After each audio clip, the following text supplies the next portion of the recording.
Swift, बिजली की गति वाला नीले बालों वाला हेजहोग, अपने वीरतापूर्ण कार्यों के लिए दुनिया भर में जाना जाता था। उसके पैर इतनी तेजी से चलते थे कि वे आंखों से लगभग अदृश्य हो जाते थे, और जब वह भूदृश्यों में दौड़ता था तो अपने पीछे धूल का निशान छोड़ जाता था। पहाड़, रेगिस्तान और शहर, कोई भी इलाका उसकी गति को धीमा नहीं कर सका। उनकी साहस की भावना अडिग थी। लेकिन हाल ही में एक नई चुनौती उन्हें बुला रही थी। एमराल्ड जंगल के भीतर एक छिपे हुए खजाने की फुसफुसाहट थी। बेहद सुंदरता और खतरे का स्थान था। किंवदंतियों में एक रहस्यमय रत्न के बारे में बताया गया है जिसे हार्टस्टोन कहा जाता है, जिसमें प्रकृति के संतुलन को बहाल करने या इसे नष्ट करने की शक्ति होती।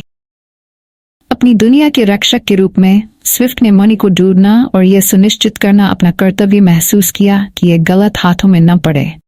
लेकिन वह अपनी खोज में अकेला नहीं था। रेजर, एक चालाक लोमड़ी जो एक बार स्विफ्ट के साथ लड़ी थी लेकिन तब से स्वार्थी गतिविधियों में बदल गई थी, उसने भी हार्टस्टोन की तलाश की। वह इसकी शक्ति की लालसा रखता था, सुरक्षा के लिए नहीं बल्कि शासन करने के लिए। स्विफ्ट की न्याय की भावना को जानने के बाद रेजर ने उसे जंगल में लुभाने की योजना बनाई, एक जाल बिछाया जो स्पीडस्टर की सीमाओं का परीक्षण करे। स्विफ्ट हमेशा मदद और सुरक्षा के लिए उत्सुक रहती थी। बिना किसी हिचकिचाहट के जंगल में प्रवेश कर गई। ऊंचे पेड़ और घनी लताएं उस वातावरण से भिन्न थीं जहां से उसने पहले दौड़ लगाई थी। हरी भरी छतरी ने सूर्य के प्रकाश को अवरुद्ध कर दिया, जिससे उसके मार्ग का मार्गदर्शन करने के लिए केवल प्रकाश के टुकड़े रह गए। जंगल का फर्श नम और नरम था। स्विफ्ट जैसे तेज व्यक्ति के लिए भी ये एक चुनौती थी। रेजर के पहुंचने से पहले मुझे वह रत्न ढूंढना होगा। घने पत्तों के बीच तेरे मेरे रास्ते से गुजरते हुए स्विफ्ट ने खुद से बुदबुदाया। वह पानी की तेज तेज आवाज, पक्षियों की चहचहाहट और दूर से झरने की गर्जना सुन सकता। वह मुस्कुराया। ये एक चुनौती थी जिसे वह संभाल सकता था। लेकिन स्विफ्ट को जल्द ही पता चला कि जंगल सिर्फ एक शारीरिक चुनौती नहीं थी। इसमें नायक के दिल को परखने के अपने रहस्यमय तरीके थे। जैसे ही स्विफ्ट जंगल में गहराई तक चली गई, पेड़ उसके साथ चलने लगे, जैसे कि पूरा जंगल जीवित हो और देख रहा हो। उसकी तीक्ष्ण प्रतिक्रिया ने उसे छिपे हुए जालों से बचाया। पैरों के नीचे अचानक खुलने वाले गड्ढे, लताएं जो मानो अपनी इच्छानुसार उगल रही हो, और उसके रास्ते में पहाड़ियों से लुढ़कते हुए बड़े बड़े पत्थर। प्रत्येक बाधा केवल उसकी गति को बढ़ावा देती प्रतीत होती थी। उसकी चाल तेज और अधिक चुस्त होती जा रही थी। लेकिन फिर कुछ असामान्य हुआ। स्विफ्ट, जो अपने गंतव्य पर इतना केंद्रित था, एक बेल से चूक गया जो उसके टखने के चारों ओर घूम रही थी और उसे जमीन पर खींच रही थी। कितने लंबे समय में पहली बार उसे महसूस हुआ। धीमा। स्विफ्ट हाँफने लगी, मुक्त होने के लिए संघर्ष कर रही थी। बेल ने उसे कसकर पकड़ रखा था, लेकिन यह सिर्फ कोई बेल नहीं थी। यह हल्की सी चमक रही थी, एक अलौकिक ऊर्जा से स्पंदित हो रही थी। जंगल ने अपना असली रंग दिखाना शुरू कर दिया था। तभी पेड़ों के बीच से एक आवाज गूंजी, आप हर चीज से आगे नहीं बढ़ सकते। स्विफ्ट अपने आसपास के जंगल को छानते हुए जम गई। वहां कौन है? वह चिल्लाया। उसने बेल को झटका दिया, जिससे उसकी पकड़ ढीली हो गई और वह वापस धरती में समा गई। एमराल्ड जंगल का संरक्षक एल्डन नाम का एक बुद्धिमान बूढ़ा कछुआ छाया से बाहर निकल रहा था। उसका खोल प्राचीन नक्काशी से चमक रहा था और उसकी आंखें जंगल के गहन जान से चमक रही थी। एल्डन सदियों से जंगल में रह रहा था, हार्टस्टोन और उसकी तलाश करने वालों पर नजर रख रहा था, चाहे अच्छे के लिए या बीमार के लिए। आपको जंगल की बात अवश्य सुननी चाहिए, एल्डन ने कहा। उसकी आवाज शांत लेकिन दृढ़ थी।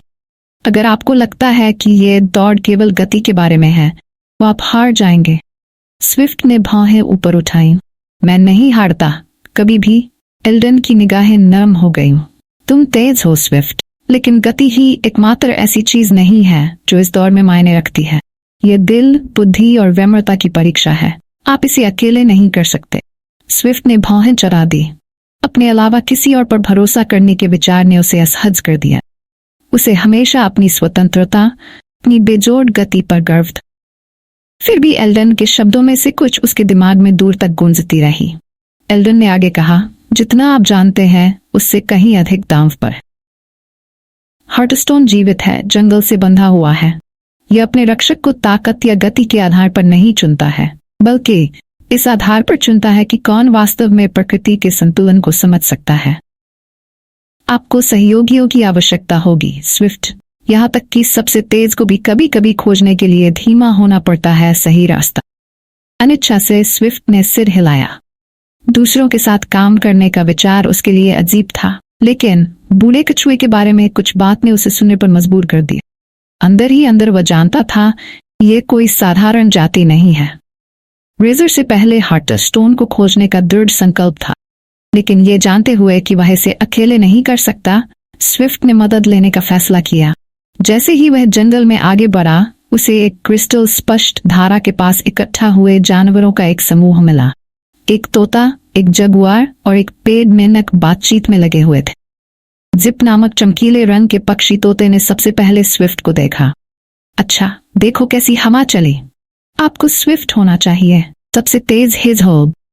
स्विफ्ट ने हल्की सी मुस्कुराहट दी।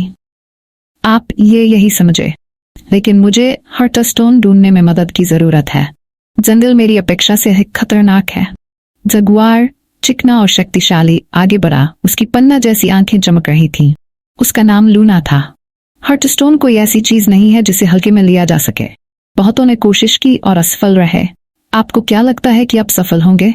क्योंकि मुझे करना होगा, स्विफ्ट ने आत्मविश्वास से उत्तर दिया। मुझे रेजर को बुराई के लिए इस्तेमाल करने से रोकना होगा। पेड़ मेंढक, क्रोक नाम का एक छोटा लेकिन बुद्धिमान प्राणी, आगे बोला। यदि आप हार्टस्टोन ढूंढने जा रहे हैं तो आपको गति से अधिक की आवश्यकता होगी। जंगल चालों से भरा है और रेजर आपका एकमात्र दुश्मन नहीं है। स्विफ्ट को एहसास हुआ कि ये जानवर जितने दिखते थे उससे कहीं ज्यादा थे। प्रत्येक को जंगल के रहस्यों का ज्ञान था और उनका कौशल अमूल्य होगा। जिप दूर से ही खतरों को भांपते हुए पेड़ों की चोटियों के ऊपर ऊंची उड़ान भर सकता। लूना जंगल के सबसे अंधेरे, सबसे खतरनाक रास्तों को आसानी से पार कर सकता। और क्रोक, हालांकि छोटा था, बच निकलने में माहिर था। सबसे तंग जगहों से भी बिना ध्यान दिए निकल जाने में सक्षम था। ठीक है, स्विफ्ट ने कहा, आइए इसे एक साथ करें। अपने नए सहयोगियों के साथ स्विफ्ट ने जंगल को एक नई रोशनी में देखना शुरू किया। यह सिर्फ एक बाधा नहीं थी जिसे दूर किया जाना था, बल्कि यह एक जीवित, सांस लेती इकाई थी जिसकी अपनी चुनौतियां और रहस्य थे। जैसे जैसे वे हराई में गए, समूह को कई परीक्षणों का सामना करना पड़ा। छिपे हुए नुकसान, विश्वासघाती नदियां और अपने स्वयं के एजेंडे वाले जीव। फिर भी प्रत्येक चुनौती के साथ स्विफ्ट ने टीम वर्क और विश्वास के बारे में कुछ नया सीखा। हालांकि उनकी यात्रा बहुत आसान नहीं थी। रेजर, ये जानते हुए कि स्विफ्ट को सहयोगी मिल गए हैं, अधीर हो गए। वह चालाकी और चालाकी से जीतने का आदी था, और अब जब स्विफ्ट ने एक टीम इकट्ठी कर ली है तो रेजर को एहसास हुआ कि क्रूर बल आवश्यक हो सकता। एक शाम जब समूह एक झरने के पास आराम कर रहा था, रेजर ने अपनी चाल चली। वह गुप्त रूप से स्विफ्ट और उसके सहयोगियों पर नजर रख रहा था और हमला करने के लिए सही समय का इंतजार कर रहा था। वह जंगल को अच्छी तरह से जानता था। उसने इसकी गहराई में वर्षों तक साजिश रचने और षड्यंत्र रचने में समय बिताया था। अपने इरादों को छिपाते हुए रेजर ने अपने तरीके बदलने का नाटक करते हुए एक व्यापक मुस्कान के साथ समूह से संपर्क किया। स्विफ्ट, मेरे पुराने दोस्त, उसने पुकारा, मैं देख रहा हूं कि आप कुछ कंपनी लेकर आए हैं। अगर मैं भी शामिल हो जाऊं तो सोचिए।